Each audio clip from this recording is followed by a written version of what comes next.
We don't actually going to have a challenge or a battle. We're going to be doing a freestyle competition where we're going to be using some words and doing some fun rap stuff that always starts the same way. What I need from somebody in the audience, can you give me a one-syllable name?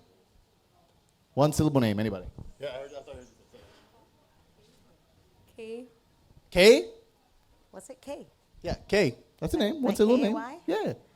What did you say? K. Did you say K? Yeah, K, right? K is the name. So this always starts the same way. In rap, in old school rap especially, everyone used to say the rhyme word. If it was like a song about going to school and taking a bus, it was, when I go to school, I take a bus, and everybody would say it. So what I need y'all, all of you here, everyone to say the rhyme word, which is K. So the challenger is going to start, and they're going to say, I met him at a party, and his name was K, or her name was K, and everyone is going to say K. That makes sense? Simple, right? Clear? And then it's my turn. I have to come up with a rhyme that rhymes with K, but I'm not going to say the rhyme word. You are going to say the rhyme word. Does that make sense? Clear? Thoughts, feelings?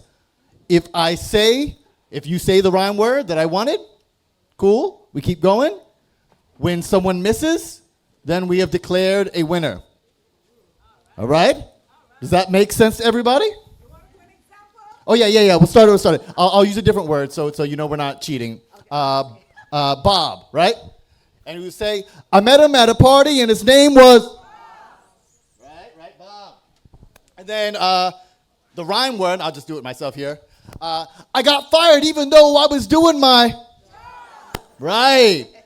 And then right, you couldn't figure it, right? Right, I didn't give you enough.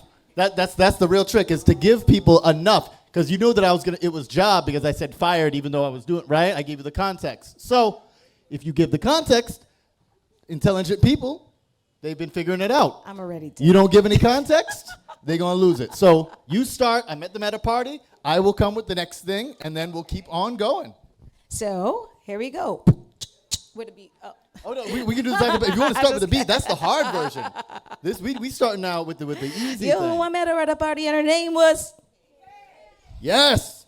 I kept my mouth shut. I didn't know what to... But we went somewhere else and we spent another... Ooh.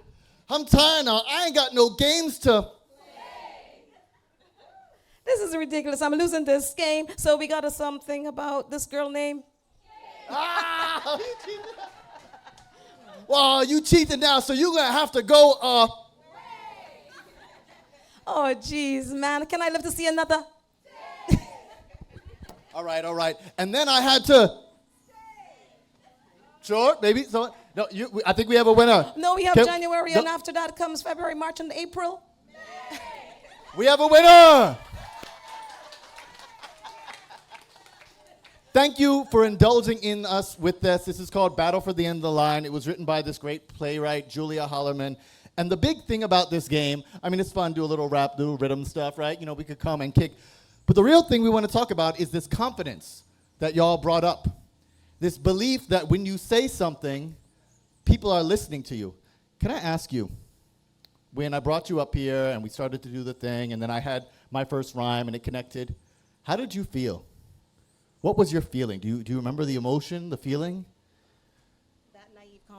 That naive confidence came up because after speaking with dialect behind there, I said, no, I can't do this battle with you because my mind, it wouldn't just come to me like that. I just know my old school rhymes that are already in my head. And he said, it's not in your head, it's from here. Because that's how I came up with January, February, March, April, May, because of what you told me earlier. In the day. She's still going. You notice, I had to just stop it because we was just going to go the end of just keep running it out. Where did you feel it? Right here. I want to share something that's really important with y'all. I spent a year last year taking an interpersonal neurobiology class for practitioners of color. Basically, this was therapy. It was with therapists. And they taught us that one of the most important ways to deal with your emotions, this is going to sound weird and silly, but one of the most important ways to deal with your emotions is to find where you feel them in your physical body. I have a friend I was just talking to about money, and I asked him, when he was trying to pay his bills, and when he wanted to open up the app and look at the stuff, and he was afraid where he felt it, and he said he felt it in his hands and in his arms. It was just this tension because he did not have an ability to express his feelings, so it just got caught there. And this made him just not open up the app.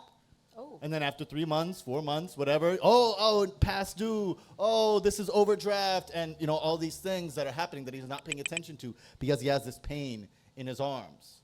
Wow. And if you can understand where these things are coming from, you can understand a little bit of where they're going. Can we get some more love for our champion MC here? Woo, woo, woo, woo. You made me a poet and I didn't even know it because my name is Melinda. The lady devastator. I'll make you feel hotter than it is in Antigua. Melinda. Yo, Melinda is who I am. I say, and Daddy boy, you are so cute. We should check my husband out when he's wearing the suit. I told my friends and we all just died. I laughed so hard. My face turned blue. Why be an MC? You could learn Kung Fu. And by the way, if I'm such a crab, why do you girls look such like scabs? First you call me, I beat you, wanna take me to the beach. I got a rhyme for you each. I've seen your girls, they both need a leash. Just bow wow, babies, you think they got rabies, you think you touch me? You must be crazy. You got enough to wanna be my man. They call me the real. Woo! Piece of bread. Thank you so much. Thank you. I'll grab that Thank back you. from you. Woo, it's hot. It's hot. The mic too hot. Thank you so much. I'm going to keep talking. Don't worry. It's not all going to be in rhyme form. So, the ladies in the panel, we're talking a little bit about our money personalities and how our personalities affect things. We've been talking all day about our thoughts and our feelings. And now, after the clash, I have a pop quiz. Yay, everybody's really excited. Yeah, don't worry. I'm sorry. One, I'm sorry to be giving a quiz. Two, it only has 2 questions, and you can't get it wrong. I encourage you to bring out either your phone so you can type in an answer, or if you could write in your notebook. It's just going to be A or B for 2 questions, but I just want you to have that so you can remember that. So take a quick second and take out your things.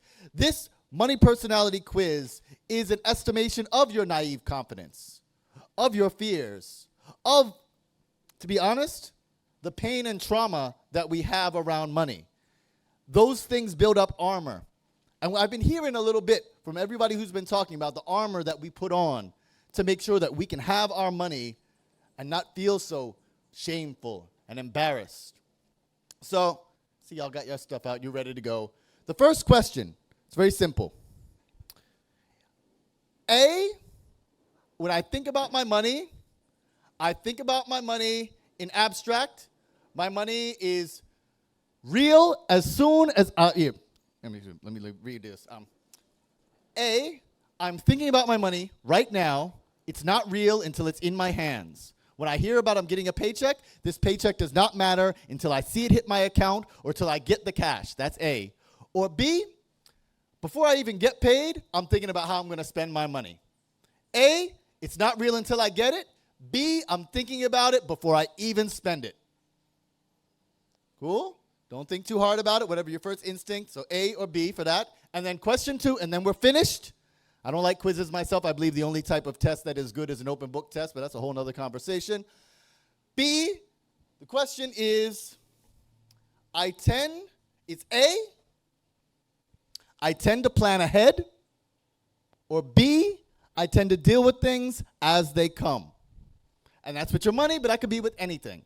So A, I tend to plan ahead, or B, I tend to deal with things as they come. And that means you're going to have either for an answer, AA, AB, BA, or BB. You got it? Cool? All right. So now I'm going to unveil our money personalities. And like I said, this isn't no Hogwarts sorting hat. This isn't no astrology type of thing where this is the be-all, end-all of your existence. This is an examination of your feelings, your trauma, and what you're doing about it. This is the armor we put on. These are the superpowers that we have that allow us to get through these harmful days. Where are my AAs at? You answered A for 1 and A for 2. You could throw up a hand or elbow, whatever type of limb that you got available. My AAs? I got AAs over here. I have no AAs over here. I'll talk a little bit more over on this side, but y'all need to hear about it too. Because I remember that we have a few complicators that were up on stage. I know you're a complicator. Give it up for Anna here. Doing that. By the way, that was Anna's first panel ever talking in front of people, so, right? Sound like she knows what she's doing. My complicators, the ones who had A for 1 and A for 2. Anna was talking about having spreadsheets. Complicators are the only people who like spreadsheets. They're the only people who like budgets. Those of y'all who are like, none of y'all were complicators on this side, if you don't like budgeting, it's because your brain doesn't work this way. Complicators love to plan. They want to make sure that the plan is right, the money is there, and they can do their thing. They seem like the right money personality because they're the one who always look at their money. But there's a rhyme that happens to complicators. It's called analysis paralysis. When you open that spreadsheet and you look at the thing, you're like, well, I want to buy a new beanbag. So I'm going to look online for the best beanbag, right? I'm going to go to every website. Oh, maybe Target has a better one. Oh, maybe Amazon's got a better one. And you've looked at 450 different beanbags, and you still haven't bought one. It's been 3 weeks. 4 years! She had a whole college degree waiting on the chair that she wanted. With complicators, that over-planning and that over-stress leads to not doing exactly what you want to do with your money. My wife is a complicator. We're very lucky people. We own our own home, so we got to pay a mortgage. And my wife, as the complicator, she pays the mortgage. She doesn't want me to pay the mortgage because then she doesn't know that it got paid, and she don't want me, I got to know that it happened, right? So she pays the mortgage. She went and paid the mortgage. 10 minutes later, did not have an email confirmation yet.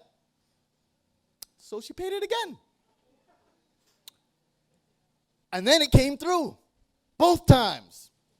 She called up the bank, right? And you know, she called the bank, was like, hey, so I paid the mortgage twice, sorry. And you know what the bank said?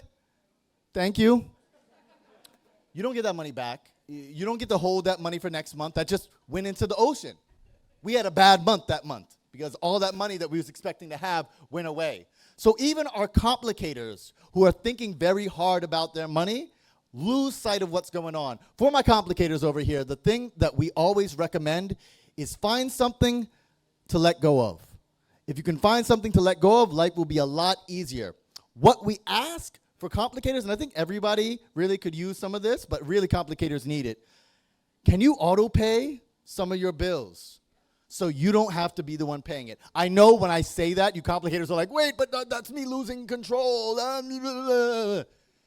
But if you can do one less thing, you can, I keep doing this thing because I mean literally, you can unclench your fist. You can be less stressed about it and be able to do your thing. That's my complicators. Thank you for what y'all do.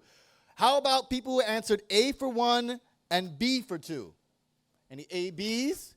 Any B's in the house? I can kind of tell y'all from sight. That is the contemplator. It rhymes with complicator because they're very similar. Also very smart with money, except instead of having spreadsheets, you have it all up here. You know the bills are coming on the 1st, but not due until the 3rd, and they're not late until the 5th, so you know, you got all this time to do your thing.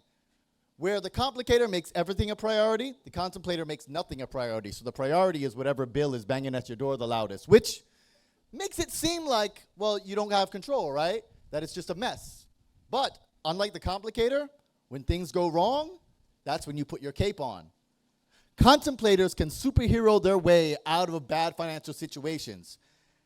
I will say, you then tend to put yourself into bad financial situations so you could superhero your way out of it. It's sort of like, you know that friend who dates the wrong person so they can make a poem or a song or a painting about it? Y'all tend to do that with your money. We also ask for our contemplators to find something that they can automate, but it's not for the same reason. We don't want you to clench your fists and unclench your fists. We want you to have your own back because you got it all up in your head, which means sometimes you slip. And sometimes it's like, oh man, I completely forgot this bill, and now it's 3 months late and all this money is piled up. So the thing that we often ask is to pay the minimum on your credit card automatically. It's scary because it's like, wait, what if the money's not there? But paying that minimum and even paying a late fee is better than the consequences of it building up, interest, and then it's more money. I'm trying to give practical tips along with all of these feelings of the stuff that we have. How about my people who answered A for 1 and B for 2? A, B. Oh, excuse me, the other way. I already did that one. B for 1 and A for 2. B, A. I knew it. I knew it. I knew it. Now, mind you, this group is called the Paper Chasers. Andrea is a paper chaser. Paper chasers are the type of people who come to these events. I love paper chasers. Paper chasers' response to needing money is, well, I'm going to just make more money. That sounds like the right thing to do, right? Oh, all right, I'll just make more money. But with paper chasers, you think about money in motion so much that you tend to not have savings. I'll say to my paper chasers, you look at your bank account, right? You look at your bank account, you see $250 in there, and you're like, why is that sitting there? I could do something with that. I could start a business. I could buy something that I could go and sell to somebody. And it's not like, even though you are the ones with side hustles, it's not that y'all are greedy. It's not that y'all are hustlers. You know, when the pandemic happened, the paper chasers were the ones who were like, I know how to sew. I'm going to sew some masks, and I'm going to make these things for the people. You are the inventors. You help your community. It's, you know, where's Anna? Anna talking about all this great stuff about community. You are leaders of your community. The thing we ask for paper chasers is to do something that sounds contradictory. This is something else that also applies to everyone, but really my paper chasers. It's to find a way to pay yourself first. Have you heard that? People say that, pay yourself first. But it's like, what does that mean? Right? You got to pay bills, you got to pay rent, there's like stuff that you got to pay. What I mean is take that money that's sitting there in the bank and find another bank, a whole other place so it's hard to transfer and you can't just keep it all and just flip it over and put it in your checking. Find another place to put money aside for you. Because I can tell you, paper chasers, as a freelance professional, I have gotten a $10,000 check 6 months late. And I was counting on that money. So for paper chasers, if you can put aside money in a bank that is not your usual bank, and that can be your creditor. If you have a good idea and you want to start a new business, if your friends come to you and like, you know, my artist friends are like, hey, we want to do this song, we need to put some money together to record it and all that, you got it. And you can take care of yourself. And you don't have to rely on anyone else. Does that make sense to y'all? On my paper chasers, because I love what you do, and I want you to be able to continue doing what you do. Our last group, B for 1 and B for 2. Any BBs? BBs? I should have known. I should have known. Oh, yes, of course you are. Of course you are. So this one is called the Money Monk. And I want to dispel a few myths about us money monk people. It's not that we hate money. It's not that we think that money is the root of all evil. That's not even the quote. The quote is love of money is the root of all evil. But that's not even the point. The point is that money is a tool. It's a thing. There was this one celebrity who said, it's not my money. You know, people say my money. It's not my money. It's the money. I'm just in control of where it goes next. When we have a lot of money, we're very generous. When we don't have a lot of money, we're very generous. And that's cool, though, right? That's cool. That is our superpower. I believe in that, and I think that it's beautiful that we help out our peoples, and that's important to us. But the issue is the way that we make money. Because oftentimes, because we want to help the people, we want to get the gig done, we want to do the art, we want to save the kids, we will take less money than our work is worth. And I say our work is worth, not we're worth, because, you know, we are not worth money. We're limitless, all of that kind of stuff. Our work is worth money. And I will tell you, as an artist, as an educator, as a worker, freelance in many different industries, when I take less money, I not only get less money, I get less respect. I get less done, and I'm less likely to be asked back. I swear to you, when I talk my full rate to people, I get the green room with the green M&Ms, I got the contract on the table for next year, and the news media is ready to come and film me. When I don't, oh man, I remember we were working for this gig. These people were talking about, oh, we don't have a lot of money, we don't have a lot of money. I came to the fundraiser, and they had famous rock stars at the fundraiser, and I'm like, y'all got money. I showed up to do the event, and I was like, hi, I'm Dialect. I'm here to teach some financial education to the kids. Mike told me to come talk to you, and this is what they said. Mike, don't tell nobody nothing. They didn't know I was coming. I wasted my time and theirs taking less money. I also want to talk real quick about the thing I mentioned in the beginning, about trauma. a lot of times that what we do with our money is a response to trauma. And I don't want to diagnose y'all trauma. I don't think that's cool or something that we need to do to other people. But is it okay if I talk about my own? Is that cool with y'all? I don't want to like put y'all out in any kind of way. But this is my feelings, and this is how it led to me being here. So I'm mixed race. My mom is black. My dad is a white Jewish immigrant. And I know us mixies love talking about our race. We're like the vegans of ethnicity, right? You know, we got to announce a vegan. We got to announce our ethnicity. It's a thing. But there's a point. My white father died when I was 10. And that's when I found out that his family was racist. They didn't like my mom. They didn't like me. And they kept our apartment. They kept the inheritance. They took everything from us. We had to go and live with my aunt. We were very poor for a very long time. And to be real, I did begin to hate money because I saw money as a hurtful thing. Money separated families. Money took people apart. So I started acting like a paper chaser. I went out and got money any way I could. I needed to fill up my mom's purse. We needed to pay rent. We needed to take care of ourselves. Anything I could do to make money. But I didn't save any of it. By the time I was old enough to go out on my own, I was so sick of money. If I got money, it would come out of my hands. I get a nice shirt. Oh, hey, D, you got a nice shirt. I'll be like, oh, I'll get you one. We could be shirt twins. If I got money in my hands, I would put it away. Oh, you know, you out to eat, and it's like $35 over, and nobody wants to own up to, like, I would just put that money down. Be like, oh, it's fine. We don't have to deal with it. And I looked around, and we talked about being a money monk, being able to help people. And I realized I couldn't help anybody because I was always broke. All of my money went out. So I was in need. And I wasn't the person that I wanted to be because of these, expletive word I shouldn't say in front of folks while they got cameras rolling, racist folks wanted me to feel like that. I was letting them win by doing that. Heck that. We don't want to let that happen. So instead, I had to open up my heart as a money monk and try what all the other money personalities do. I had to make a spreadsheet. I had to look at these bills. I had to find the ways to improv when things hit the fan. I had to make more, and I had to save. Something that, Anna keeps talking about community, and I think that you understand. You love your peoples. The peoples that are important to you, that matter to you, you love them, and you want the best for them. Whether it's your children, whether it's your siblings, the people in your neighborhood, you want them to be happy. You want them to be healthy. You want them to be paid, if not rich, right? Well, if I'm not paid, if I'm not healthy, if I'm not happy, then neither is my community, because I am a part of my community. I've been saying this a lot for years, and I'm not just saying this because I'm in front of y'all and y'all need to hear it. I say it because I need to hear it.